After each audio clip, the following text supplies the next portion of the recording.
Pag second day na akong gipapauli ko tayo og alas 5. Walay zanggyo, wala ko gipa-OT kay lapas na kuno. Naram ni sila limit din hino. Murag bisan asam sad siguro murag naa gyud siya limit og pila ra ka oras. Nya din hisa mo kay 40 hours raman ang allowed nga overtime nya kay ni 41 naman ko. So mo nang alas 5 wala tay OT no.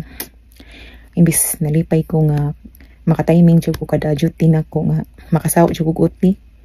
Abi na kong makuanda. Hi Japan, rule is rule jud. Did you ka pwedeng mo sukwahi sa rule sa balaod. So mo na siya. Ikaduha na kong adlaw nga wala OT.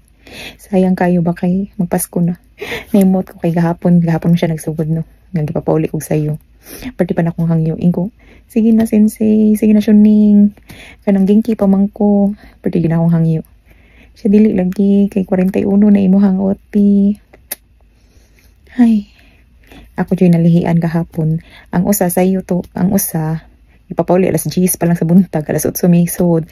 Alas 10 ipapauli na siya kay kuan man niya kanang gipa-duty siya bisag rest day niya. Unya kay mark as OT man gihapon to. So bisag 37 pa iyahang OT. Nya plus mahog masyag 2 hours nga nag-duty, naka-duty. So 39 na iyahang OT. So mo to siya gipapauli siya. Wala gipahuman ng 8 hours kay mulapas naman kung gipahuman tong 8 hours, 37 so mahimo na siyang 45. So pag alas 10 pa lang gipapauli na siya. Mo to na 39 iyahang OT. Wala pa kabutog. Wala na lang jud gipaabot og 40 no. Hindi pa alas 10 pagyud.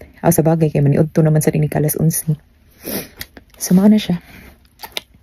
Relax sa taron sa tay OT kay nakapundo naman tag balik 40 ka oras. Suganay.